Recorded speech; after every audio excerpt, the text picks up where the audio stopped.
Her words cut cleaner than any blade. The laughter around the table clinked like broken glass. I didn't answer. I only placed my fork down, folded my napkin, and let silence be my reply. That night, I packed a single suitcase. By morning, the house was listed. By the end of the week, sold. Accounts she depended on, frozen. The safety net she never thanked me for, gone. I vanished without a word. You'd think I'd cry, rage, plead. But betrayal doesn't always arrive with violence. Sometimes it drips, slow and quiet, until the glass is full.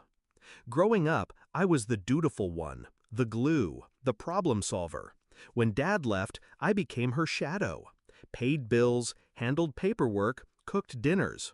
She joked to friends, "She's more like my little husband than my daughter." It was meant to be funny. It wasn't. My sister? She was the adored one. Reckless, but excused. Selfish, but forgiven. When she stumbled, I cleaned it. When she failed, I carried her. And Mom, let her. All I ever wanted was a place at the table that wasn't conditional. I noticed it years ago, her smile tightening when I succeeded.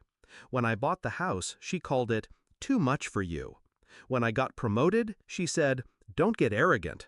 Still, I thought she loved me, until her birthday. Wine glass raised, that smile, sharp, cruel.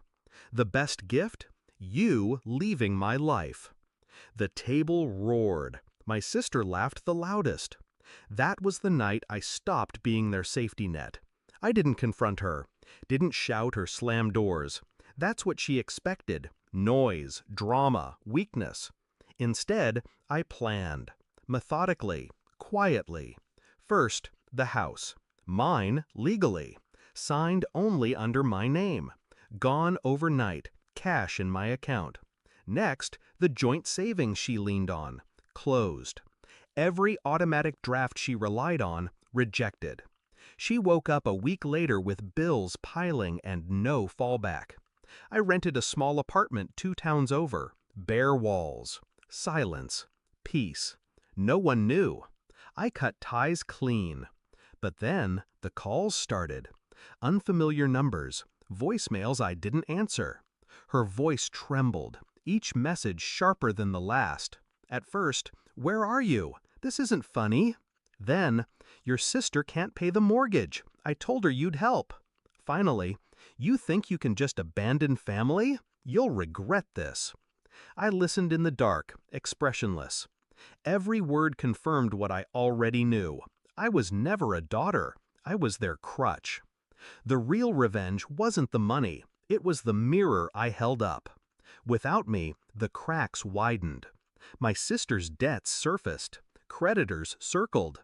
Mom's carefully constructed image of the strong matriarch collapsed under the weight of overdue notices and eviction threats. I'd built the scaffolding of their lives, and when I pulled it away, everything crumbled. And I didn't lift a finger. 3 months later, I saw her again. Not planned. A chance encounter, if you believe in chance. Grocery store aisle. She looked thinner, paler.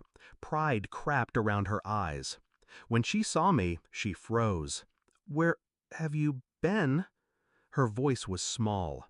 I looked at the basket in her hands. Bread, milk, coupons clipped to the top. Survival shopping. Not the woman who once raised a glass and mocked me.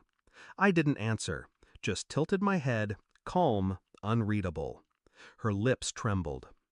We can talk. Fix this." I almost laughed. Fix this? There was nothing broken, only revealed. I stepped past her. No anger, no words. Just the quiet power of someone who doesn't need to explain. That night, I poured myself a drink, alone, peaceful. I thought back to her birthday table, her smirk, my sister's laughter, the clink of glasses celebrating my absence. They thought they'd erased me, but all I'd done was grant their wish. I left, and with me went the roof over their heads, the money in their accounts, the silent work that kept their world turning. The beauty of revenge is not destruction, it's absence. letting someone choke on the void they created. She wanted me gone, so I granted her the best gift she ever asked for, and I never looked back.